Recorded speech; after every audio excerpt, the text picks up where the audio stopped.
If you met Dave today, you'd probably misjudge him in under 10 seconds. The first person in your friend group to actually hit $1 million is probably the one you feel a little bad for. I used to think Dave was just bad with money. Dave is a senior engineer at a massive tech company in Austin, Texas. Salary plus stock options. He's pulling in over $300,000 a year. But if you passed him in the parking lot, you'd never guess it. He rolls up in a 2011 Honda Civic. There's a scratch on the passenger door he's never bothered to fix. He wears those slightly too big free t-shirts from old tech conferences. And every day at 12:30 sharp, he walks into the break room and heats up last night's leftovers in a stained plastic Tupperware. His younger co-workers, the ones leasing brand new Rivians and Teslas, look at Dave and think the same thing. Poor guy, never quite made it.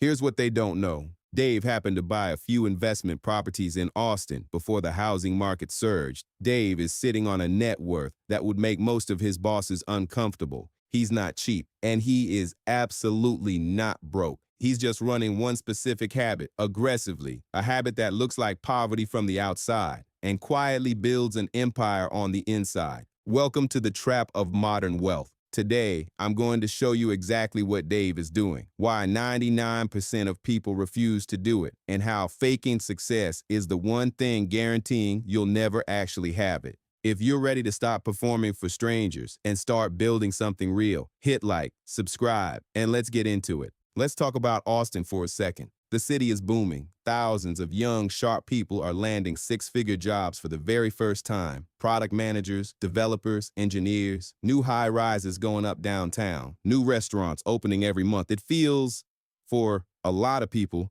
like they finally arrived somewhere, and almost immediately they step into a trap. I call it the upgrade treadmill. The offer letter lands, and suddenly that perfectly reliable Toyota Camry they've been driving for years feels embarrassing. So they finance a Tesla Model Y. They break their lease and move into the luxury complex with the rooftop dog spa and the cold brew on tap because apparently that's non-negotiable now.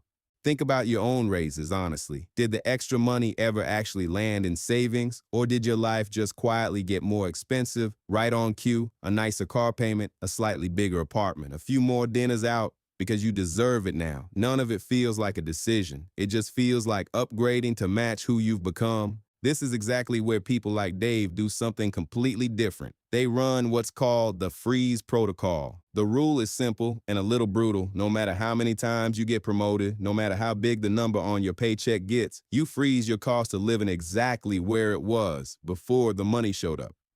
Take Alex, 32 years old, product manager, got a massive pay bump last year. He didn't go car shopping. The day his new salary hit his account, he set up one automatic transfer. The exact dollar amount of his raise, gone, instantly, straight into a brokerage account buying the S&P 500.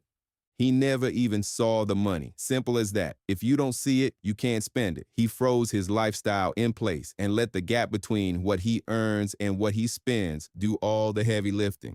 Okay, but what about the big chunks of cash? The year-end bonuses? Most people treat a bonus like a reward. You worked the 60-hour weeks. You sat through the soul-crushing Zoom calls. So when that $10,000 bonus hits your account, a little voice whispers, "I earned this. I deserve to treat myself." And honestly, that voice isn't wrong. You did earn it. That's exactly what makes it so easy to justify spending it the wrong way. So you do. New wardrobe, new iPhone, a slightly nicer vacation. Your first purchase is rarely the expensive one. It's the purchase that quietly changes what feels normal. Oddly enough, that's the genuinely dangerous part. Upgrading your life is almost never a one-time purchase. It's a permanent subscription. Move into the nicer apartment, and your utilities go up. The grocery stores near you suddenly cost more. You start hanging out with neighbors who only want $20 cocktails on a random Tuesday night. That $10,000 bonus didn't just disappear. It permanently raised the floor of your fixed costs forever. The uncomfortable part is what happens next. 4 months later, the shiny feeling wears off completely. You're sitting on a nicer couch in a bigger apartment, but you've still got that exact same Sunday night dread sitting in your stomach about Monday morning. You spent the money, but you didn't buy a single ounce of freedom. And it doesn't stop at the bonus. The upgrade treadmill runs on something much quieter than that. Lifestyle inflation doesn't always roar in like a sports car. Most of the time, it whispers through a grocery receipt. When you start making more money, you don't just buy the big things. You start upgrading the invisible things, one small decision at a time. That perfectly fine $10 a month local gym, suddenly it's a $250 a month Equinox membership. Your weekly grocery run shifts too. You stop checking prices in the cart. You stop comparing the store brand to the name brand. You're not even buying more. You're just buying without thinking. And somehow the total at checkout climbs every single week. The coffee changes too. What used to be a $5 drip becomes a $7 oat milk latte ordered on an app every single morning without a second thought. Your vacations change too. A normal road trip doesn't cut it anymore. Now it has to be a flight somewhere photogenic, a boutique resort, something that looks good before it even feels good. The real question worth sitting with, are you paying for the utility of the thing or are you paying for the aesthetic of the lifestyle? It's boiling frog syndrome. $100 here, 200 there. You're not being reckless. You're just being comfortable. But comfort, quiet, harmless looking comfort, is exactly what kills wealth.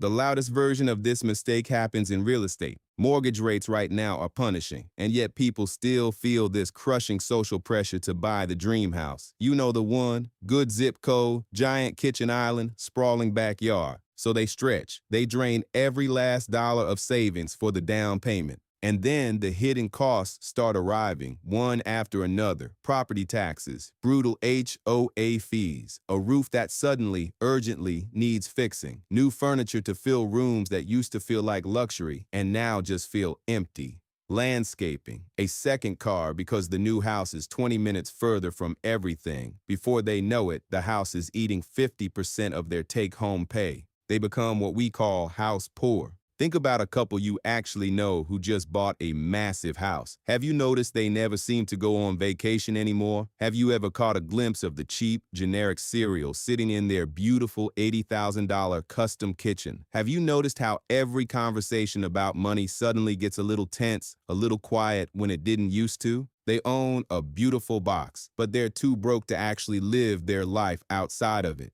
They traded peace of mind for the appearance of success. Meanwhile, the guy living in the modest 3-bedroom townhouse, paying half the mortgage, he's quietly stuffing his investment accounts with cash month after month. From the street, the big house looks like winning. On a balance sheet, it's a slow, quiet bleed. This is exactly where people misread the wealthy. They look at Dave, scratched up Civic, sad Tupperware lunch, and assume he's a cheapskate, a miserable miser who hates spending money. They are completely wrong. And I'll be honest, Dave would hate knowing you think that. He's not indifferent to how he looks. He's not above it. He just decided at some point that the opinion of people in parking lots wasn't worth the price tag.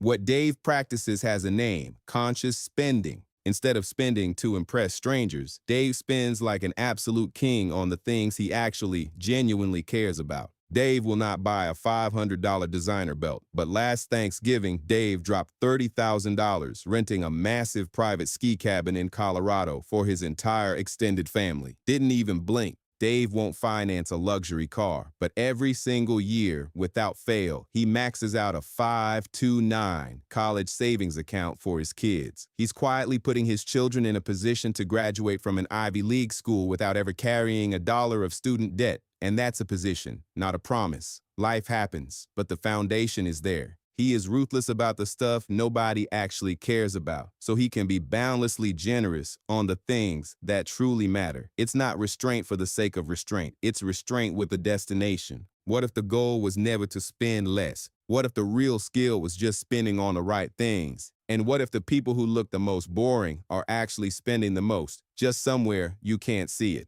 That's Alex, our product manager, running the exact same playbook as Dave. Plain black t-shirts, couldn't care less about luxury watches, but walk into his home office and you'll find a $1,500 Herman Miller ergonomic chair. Check his bedroom and there's a high-end smart mattress cover, quietly regulating his temperature all night long. He used to own a BMW, bought it at 28, felt incredible for about 6 months, then sold it. And the relief of dropping that payment was the moment something clicked. He realized he'd been spending on the story of the car, not the car itself. When Alex travels now, he never books the cheap 6 a.m. connecting flight. He pays a premium for direct. He pays for TSA pre-check. He pays for clear. None of it is flashy. None of it is for anyone watching. It just quietly buys back hours of his life, week after week. Because Alex understands something most people miss completely. Health and time are the ultimate forms of wealth. If you remember one line from this video, make it this one. Refuse to spend money to look wealthy. Spend aggressively to buy back your time and protect your health.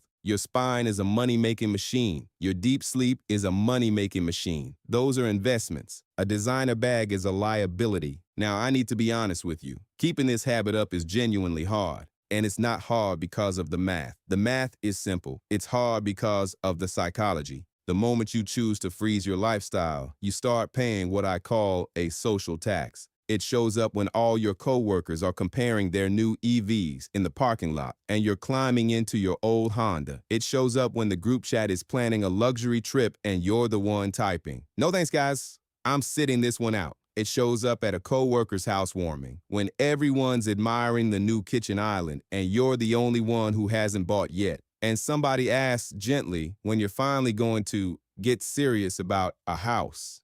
People will judge you for it. Quietly, sometimes not so quietly. A relative might pull you aside at a barbecue and ask, half joking, half not, if you're having money problems. You know this feeling, don't you? That awkward silence at dinner when everyone else is splitting a $300 wine bill and you just ordered tap water. Keeping up with the Joneses is a deeply human instinct. We want to belong to the tribe. It physically hurts to feel like you're falling behind your peers. And that ache, that quiet fear of looking poor, is the exact reason 99% of people stay broke forever. But here's the thing about that fear. The people making you feel it, they're not in a position to. The ones with the leased cars and the designer clothes, they're not happier. They're just financing a lifestyle that's expensive to maintain. Underneath it, plenty are drowning in high-interest debt, one missed paycheck away from a real crisis. And too proud to say so. So ask yourself, why would you ever take financial advice from people who are secretly terrified? When you automate your savings, when you aggressively build your investments month after month, eventually you cross a magical threshold. We call it FU money. FU money is the amount sitting in your account that lets you walk away from a toxic boss, a miserable job, a bad situation without thinking twice. It's not the same as an emergency fund. An emergency fund covers a crisis, the ability to say no, to wait, to leave, on your own terms and your own timeline.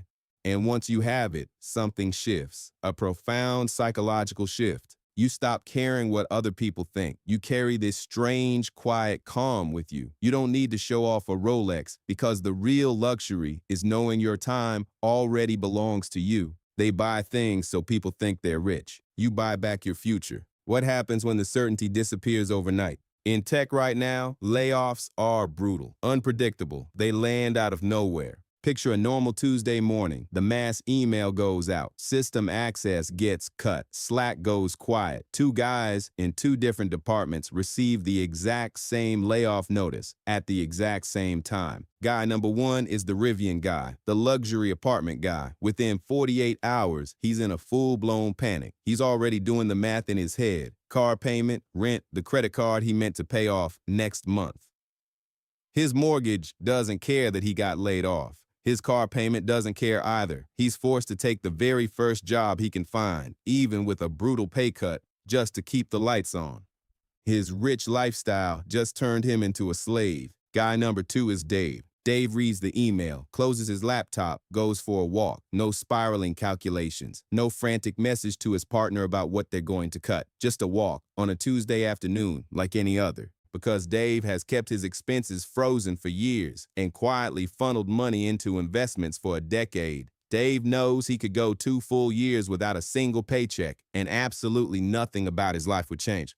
That's real wealth. Real wealth isn't the ability to buy a Ferrari. Real wealth is the ability to lose your job on a Tuesday morning and sleep like a baby that same Tuesday night. After a while, you start to notice something. The highest forms of wealth in this world are completely invisible. You can't put an Instagram filter on a healthy, pain-free spine. You can't take a selfie of a good night's sleep. And you definitely can't flex the quiet peace of knowing your kids will never have to borrow $1 for college. What Dave is building, what Alex is building, isn't really a bank balance. It's an invisible legacy. They're breaking a cycle, making sure their kids never have to lie awake listening to their parents argue over credit card bills in hushed voices after midnight. That's not something you can photograph, but it's probably the most valuable thing either of them will ever build. So my challenge to you is simple. The next time you get a raise, the next time a bonus lands in your account, you're going to have a choice to make. You can upgrade the car, upgrade the apartment, perform a wealthy future for an audience of strangers who honestly don't care about you at all. Or you can quietly freeze your life exactly where it is, invest the gap, and build a fortress of absolute freedom, one boring transfer at a time. Choose the gap, embrace the boring, let them think whatever they want. If this video changed the way you look at your own money today, hit subscribe, drop a like, and leave a comment telling me the one thing you're going to freeze in your budget this week. Stay quiet, stay focused, and I'll see you in the next one.